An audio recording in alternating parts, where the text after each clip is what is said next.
Okay, Dmitry Orlov, your latest piece on your website suggests Americans and Europeans worship fortune.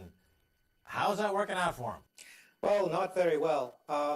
Gambling works really well when you have a lot of resources to squander, but when they start running short, then everybody begins to lose. And gamblers find it dissatisfying when it seems to them that the game is rigged against them, which is what's happening now.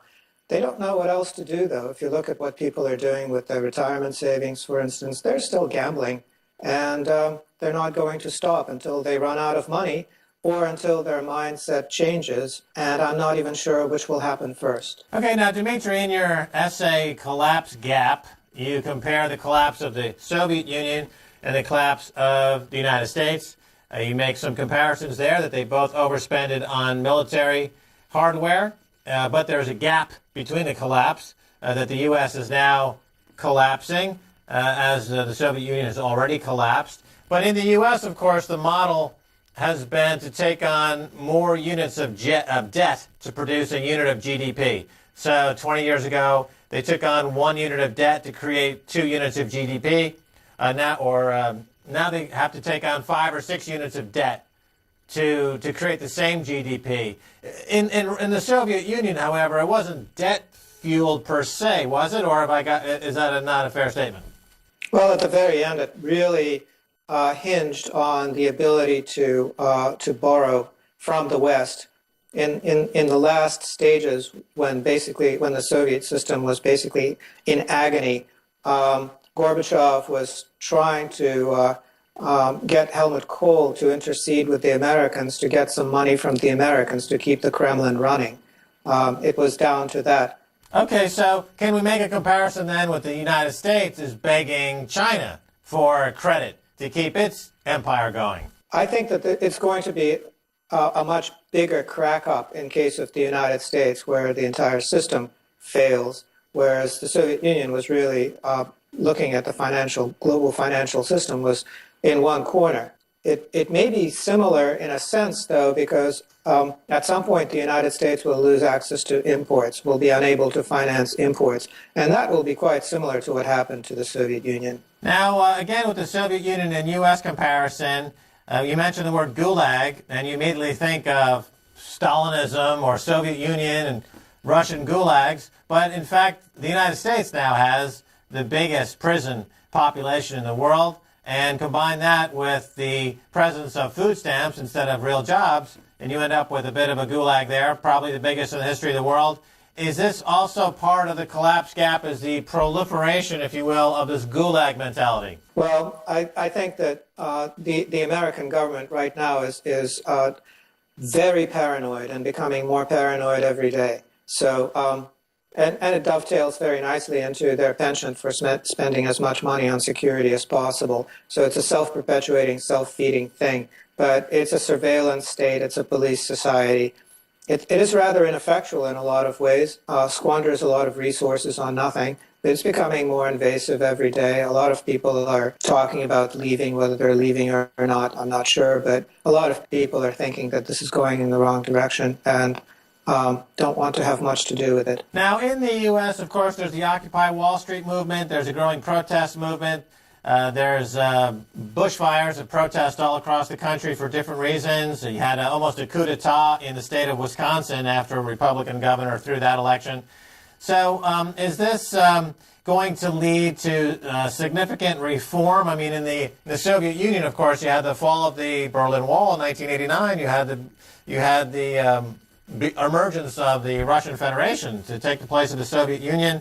Is something similar possible in the United States under the collapse gap timeline and scenario? All of these protest movements that are erupting around the planet, not just the United States, are a sign of the times, I suppose. The entire planet is on the verge of a nervous breakdown this year, and so we will probably see a lot more of it this year.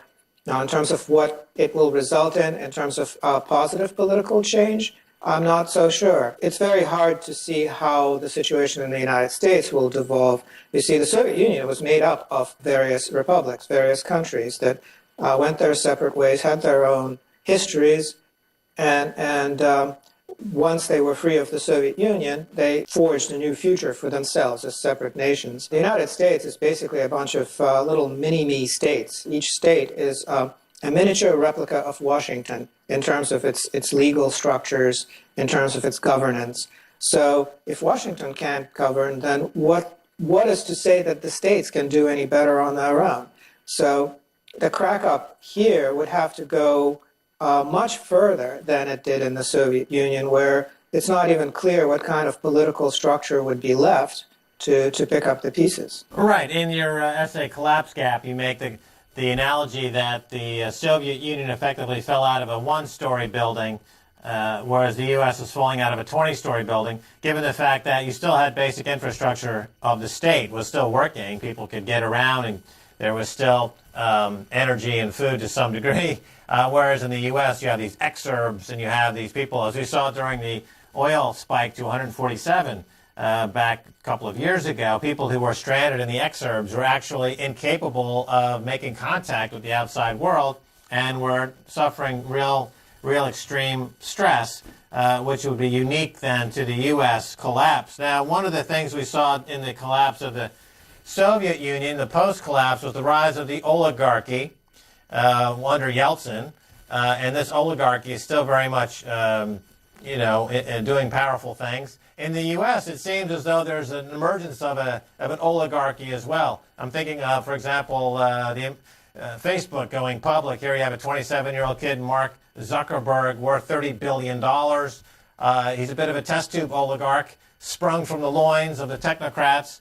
But aside from a few odd oligarchs, the overall playing field, overall economy seems pretty stark. Your thoughts? I think Zuckerberg is a special case, and it's something that shows you what the American economy has become. If the most highly valued asset right now and among the new IPOs is basically a time waster, which is what Facebook is. It's just something that does what people normally do face-to-face, puts it on the internet, and wastes a lot of time in addition. But I think that countries around the world, the United States and Russia included, have a kleptocracy problem. The Russians are right now battling their own kleptocrats. That's the thing that they don't like most about Putin. That's why there are lots of people demonstrating in minus 20 degrees Celsius weather in Moscow and in St. Petersburg, because they don't like all of this robbery. And I think that these kleptocrats have made a really bad decision. They're long paper. They're basically, their wealth is not in anything tangible, but in bits and bytes inside computers and in pieces of paper with numbers printed on them. And they will be left quite naked when all of that falls away because it proves to be worthless. Yeah, let's talk about central bank policy for a second and these bitty bits of paper, as you mentioned.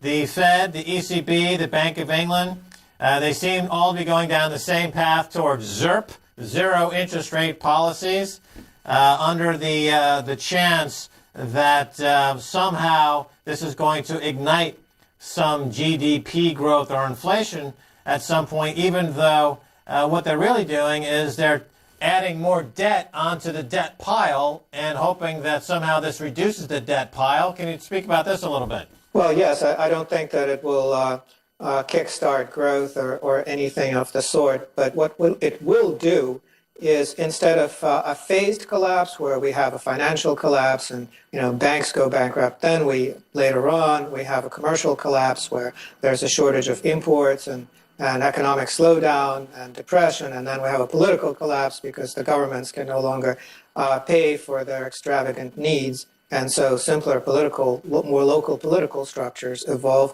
We're not going to go down this kind of graded slope. We're going to go down a cliff, and all of these collapses will coincide because the system has been rigged to perpetuate the financial system at the expense of everything else for as long as possible. Now, of course, people, when they compare Soviet Union to the United States, the term price fixing comes up.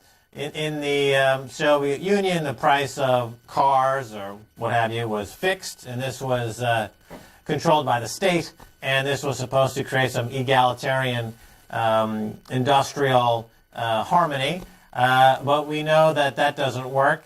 In the U.S., however, you do find something very insidious over there at the Federal Reserve Bank, similarly in the price-fixing arena. Can you talk about it a little bit, Dmitry Orlov? I'm not sure whether there's really grounds for comparison because in the Soviet Union the system was egalitarian because the living arrangement was more or less identical no matter who you were. You still lived in an apartment, you still took public transportation, your children still went to a public school. There weren't any distinctions of that sort based on money. In fact, the money couldn't really be spent in any particularly useful ways. What we have here is a system where there's everybody else, and then a few people at the top will play by a completely separate set of rules. I wouldn't call that price fixing. I would call that fixing the whole system. Well, the price fixing I'm referring to here would be at the Federal Reserve level. They fix the price of interest rates. Instead of letting the free market decide the price of interest rates, they have fixed prices, and they are operating as a Politburo, the Federal Open Market Committee, and they are ignoring the tenets of free market capitalism, much to their detriment, because obviously there's no growth, there's no meaningful output, and wages and income are still collapsing. This is, I think, analogous to what we've seen in dictatorships in the past. We have a monetary dictatorship. Let me ask you about the military in both countries. Of course, what you see in the U.S., the military spend is just seemingly increasing. You've got wars in Afghanistan. You just came out of Iraq. There was an invasion of Libya. Now there's a war mongering going on in Iran. Is this sustainable, Dmitry? Well, it's sustainable for the immediate future, but the thing that needs to be understood is that this military system doesn't actually achieve any objectives. Making Iraq aligned with Iran and Syria was not particularly an objective. Making it possible for the Taliban to return to power in Afghanistan, which they're about to do, was not an objective. In fact, this military hasn't actually met any objectives in terms of securing the peace in a significant way since about World War II, not in Korea, not in Vietnam. So it's really just a gigantic money waster. The congressmen can't force themselves to vote against anything military. And the conflicts are just basically there to justify the existence of the military as opposed to protect national security or anything of the sort. So it'll lumber along and eventually run out of money. And America's enemies, if any exist as such, are very happy to just basically hang back and let the United States destroy itself by spending money on the military. Right. Well, it seems the methodology of the Wall Street bankers is embraced by all, and they definitely have a suicidal bent. So this has permeated the culture at large. So this is all about resources, of course, and the U.S. now, you're in Massachusetts, we've gone through these resource wars. The U.S. is claiming that it's now energy independent due to the fracking and the natural gas that it's finding. What are your thoughts on this? Is this true? Is America now energy independent? No, fracking is a financial play. All of these companies have been producing at a loss given the prices right now. If the prices were at a level that would make them profitable, the economy would collapse.